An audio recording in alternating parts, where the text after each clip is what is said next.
Today's video is about an age-old question that I get asked quite often. Every time someone finds out that this is a 2.0 Giulia, I get asked the same thing. Why not the QV? Why not the Ferrari-derived 2.9 twin-turbo V6 power plant that makes the Quadrifoglio such an iconic car? Well, my response is more rhetorical. Why don't you ask the Cayman person why they didn't buy a 911? Why don't you ask the V6 supercharged F-Type owner, where's your Type R?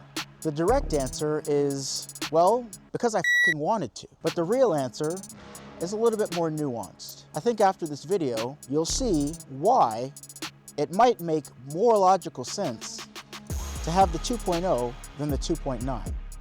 Let's dive in.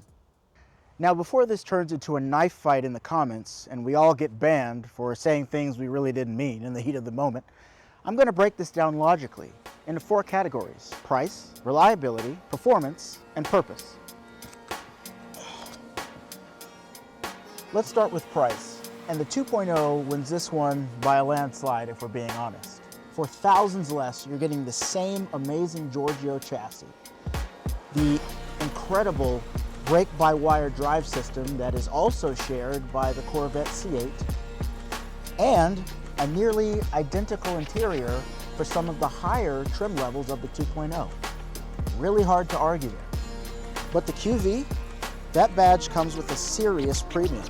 You're paying almost double the price for the power, the prestige, and the bragging rights. And that's before insurance, tax, and maintenance. So if you want Italian looks, heritage, and dynamics without lighting your wallet on fire, the 2.0 just makes more natural sense. Now here's where the 2.0 really earns its respect: reliability and maintenance. Pretty much everything that you need to do to a car, minus pulling the motor or the transmission, can be done from home with the 2.0 version of the Giulia. Coil packs, spark plugs, serpentine belt, air filter, oil change, front and rear differential, draining, refilling, center diff refilling if you have the all-wheel drive version, coolant access. Everything can be done in your garage at home with common tools that you can buy from Walmart or Harbor Freight. For the 2.9, just to change the serpentine belt on the Quadrifoglio requires about 3 days worth of work, removing the entire front end of the car. I'm not talking about just the bumper, whoop-de-doo. No, the entire front end, to include some of the aluminum subframe and the chassis, has to be removed off of the car and the engine lowered in order to change just the serpentine belt. And guess how often Alfa Romeo recommends those things be changed? Every 60,000 miles. I've got over 120,000 miles on this Giulia right here. That would mean that if I was to go by the service recommendation, I would have had my serpentine belt and a 2.9 changed twice. Day 2 of the Alfa auxiliary belt, serpentine belt, whatever you want to call it, replacement. So far, as you can see, a lot to it. And oh, by the way, the going rate for that change, at least in the US, is like $3 grand. I can change my own serpentine belt for 30 bucks. So let's say the worst happens and you need an engine replacement. Well, if you have the 2.0 version, you're in luck. Engines are plentiful and they're available just about anywhere in the world. Stellantis made a lot of these 2.0 engines. You can get them various miles ranging from $1,500 to $2,000. That's fairly affordable. The QV, on the other hand, for a Quadrifoglio engine that is almost 10 years old, right? We're talking about a 2017 or a 2018 engine. You're looking at the lowest prices online that I could find, at least $6,000. And that's from a first-gen Quadrifoglio, which those engines were known to have some problems. The median range of price for, once again, a used engine for the Quadrifoglio is $11,000 to $12,000. That's the difference between a weekend project and a financial crisis. I don't know about you guys, I just don't have that kind of cash. Now, performance. The Quadrifoglio's home turf.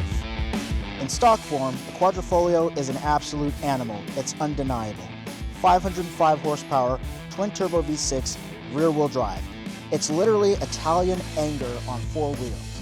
And check this, there have been some examples of tuned, upgraded Quadrifoglios making around 700 horsepower. That's insane. The 2.0, on the other hand, stock, you're looking at about 280 horsepower advertised, but that's before tuning. With a hybrid turbo, intake, downpipe, exhaust, and a solid ECU tune like the ones we offer at Club Alfa Performance, you can reliably hit 360 to 380 wheel horsepower, and even more torque than a stock QV engine can make. You'll miss the sound and the drama of the V6, sure, but a tuned 2.0 gives you serious performance for a fraction of the cost, and it's a total sleeper. Listen, it's no 505 horsepower Ferrari-derived power plant, but the 2.0 four-cylinder turbo in the Giulia does not disappoint. This thing just wants you to rev it to the moon and screams as you do so. What it might lack in raw horsepower, it makes up with nimbleness, playfulness, and engagement and fun. And the fact that, hey, I'm gonna probably get, 30 miles per gallon on the way home once I'm done having said fun. So, price goes to the 2.0. Reliability and maintenance, also the 2.0.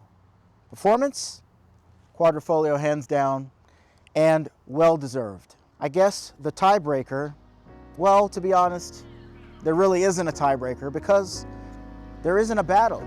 It's always been about purpose. What are you going to use the car for? If you want the best of the best, the flagship model, if you want the bragging rights, and you've got the cash to maintain it, the QV is a no-brainer. If you're going to store it away during the winter time and you've got 2 or 3 other cars that you can take to work and beat on, and the QV is your crown jewel that you just admire in the garage and take to Cars and Coffee, that's amazing. But if you're like me, the working man, and you need something that's fun, engaging, you can drive it in all weather and has the same pedigree of Italian style and heritage, the same interior, the same amazing chassis, and can be tuned and modified to bring out the absolute best of what's inside, then the 2.0 is probably where you should look. It's never been about them versus us, us versus them. It should always just be about fun and heritage and what you like, what your flavor is. And that's why, whether you have the 2.0 or the 2.9, this versus that, just enjoy it. These cars, these analog, visceral beasts, get rarer by the day as we go towards electrification and less ownership, more groupthink. So if you have one, hold on to it, keep it clean. Don't worry about what the next guy or gal has. I sure ain't. Thanks for watching, y'all, and until next time, ciao.